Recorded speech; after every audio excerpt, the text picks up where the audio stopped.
Haay ashamaa harka fuunee kabajamtoota hordoftoota koo nageenyi koo kan jaalalaa kan kabajaa bakkuma isin jirtanitti isiniif haa ta'u jechaa har'as immoo viidiyoo biraatiin isinitti deebi'een jira. Egaa osoo gara viidiyoo kiyya guyyaa har'aatti isinin dabarsuun duratti warroonni chaanaalaa koof haaraa taatan chaanaalii koo sabskiraayib gochuun maatii kiyyatti dabalama. Warroonni immoo maatii kiyya taatanii viidiyoo kiyya laayikii gochuun na jajjabeessaa isiniin jedha. Egaa viidiyoon guyyaa har'aa viidiyoo gabaabduudha. Akkuma barumsa isinii ta'uuf viidiyoo xiqqoo kana isinii waraabe jechuudha. Egaa hordoftoota keenya haalli gabaa biyya keenyaa jechuudha xiqqoo widdiidha. Meeshaalee akkasuma wantoota mana keessatti nyaatamu yeroo bittanii wanti isaa hammi isaa xiqqaadha garuu birriin isaa guddaadha jechuudha. Egaa hordoftoota keenya viidiyoo gabaabduun isinii waraaba. Baay'ee nama ajaa'iba jechuudha dhugaa dubbachuudhaaf. Yeroo biyya Arabaa teenyee warroonni as biyya keessa jiranii haala qaala'insa jireenyaa kana nutti himanii xiqqoon namoonni haartan illee ni jirtu jechuudha. Namoonni illee yeroo viidiyoo biyya keessa Itoophiyaa keessa taa'anii timaatimiin akkasii, qaaraan akkasii, shunkurtiin akkasii midhaamni jedhan kana namoonni tokko tokko ni haartu jechuudha. Suma dhugaadha jechuudha. Soba miti. Haalli qaala'insa jireenyaa xiqqoo ulfaataadha yeroo ammaa kana. Keessattuu wantoonni mana keessatti fayyadamanii baay'ee tokko waddadee jira jechuudha. Waan ajaa'ibaan isin agarsiisuu dhufe innis egaa kun waanuma asitti argitan kun jechuudha. Baay'ina hin qabu wanti asitti argitanii. Timaatimiidha, dinnichaa, kaarotiidha, shunkurtiidha, killeedha, misiraa jechuudha. Waanummaan kun birri amma fixee isin agarsiisuun dhufe jechuudha.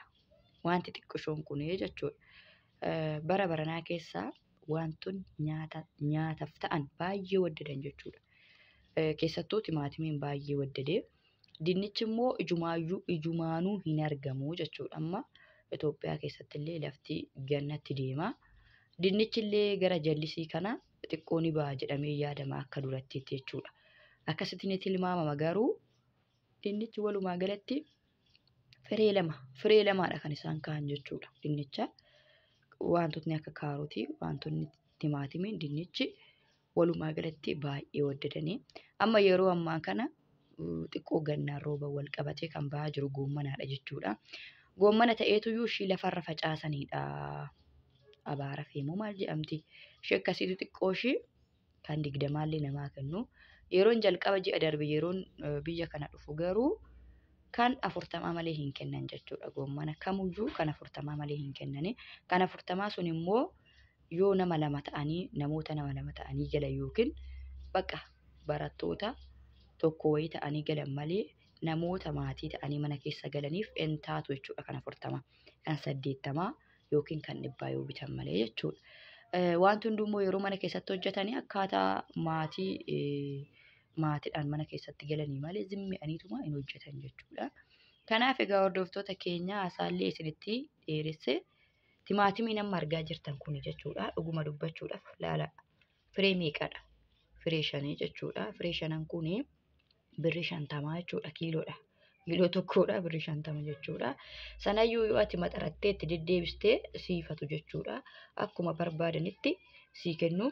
Timaatimiin kun jaalattanis jibbitanis kolfitanis isin garramus birri 50 jechuudha. Timaatimiin kiiloon tokko birri 50.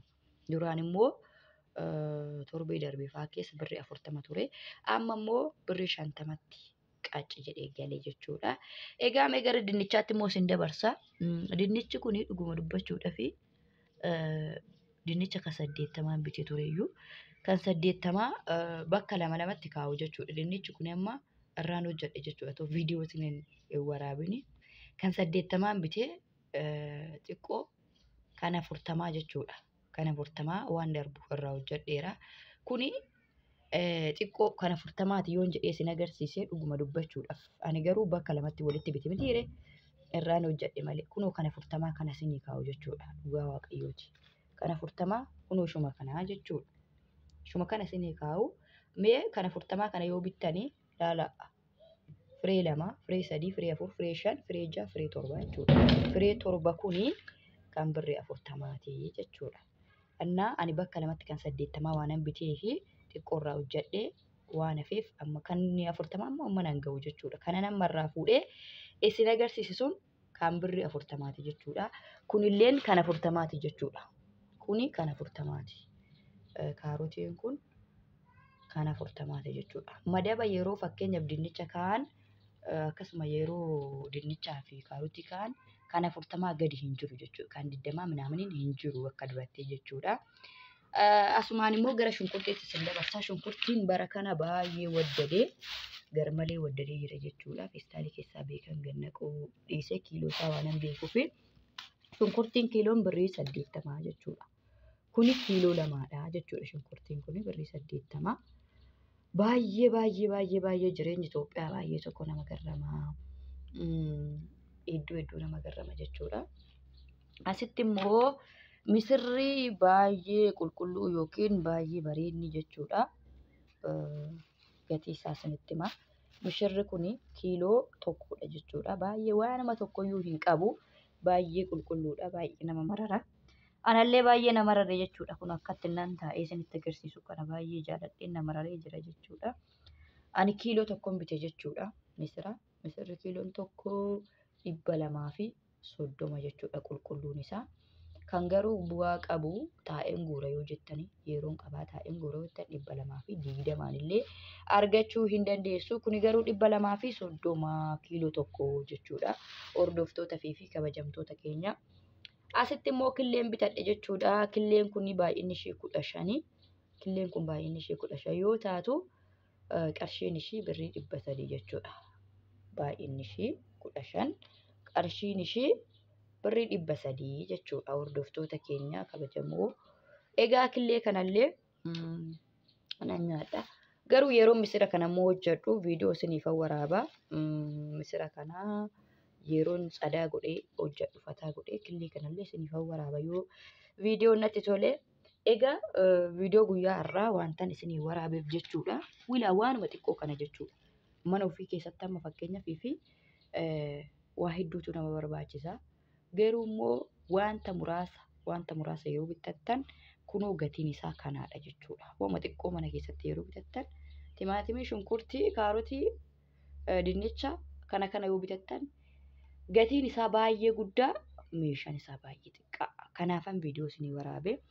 Akkasuma egaa kunoo Itoophiyaa keessatti jireenyi hin jiraatamu nyaatamu kan jedhamu. Inuma nyaatamas inuma jiraatamas warroonni illee gara biyya keessanii galuu barbaadanii kunoo haalli gabaas kana fakkaataa galaa isiniin jedha. Viidiyoo kana immoo baay'ee qulqullina qabu kushiinatti isinii waraabaa jira. Kushiinaa keessa taa'ee isinii waraabaa jira. Dinnichi faa manatti yoo isinii waraabe mana jala balleessaa. Gundoorra kaa'ellee yoo isinii waraabe dinnicha faa manamini gundoon jala balleessaa. Isaan qulqullina qaban garuu gundoorra kaa'ee isinii waraabe. Isaan immoo dhoqqee qaban immoo lafa kaa'ee isinii waraabe. Ani kushiinaa keessan jira. Kunoo akkas fakkaata haalli gabaa Itoophiyaa.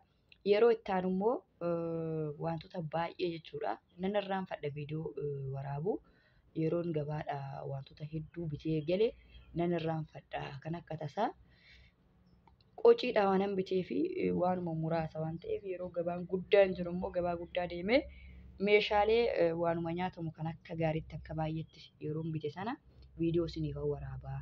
Ammaaf viidiyoon kiyya kana fakkaataa yoo isinitti tole laayik naa godhaa. Akkasuma na jajjabeessaa. Itoophiyaa keessa taa'ee waraabaa jira na jajjabeessaa. Isiniin jedhaa kabajamtoota hordoftoota keenya waan na daawwattaniif galatooma. Baay'ee.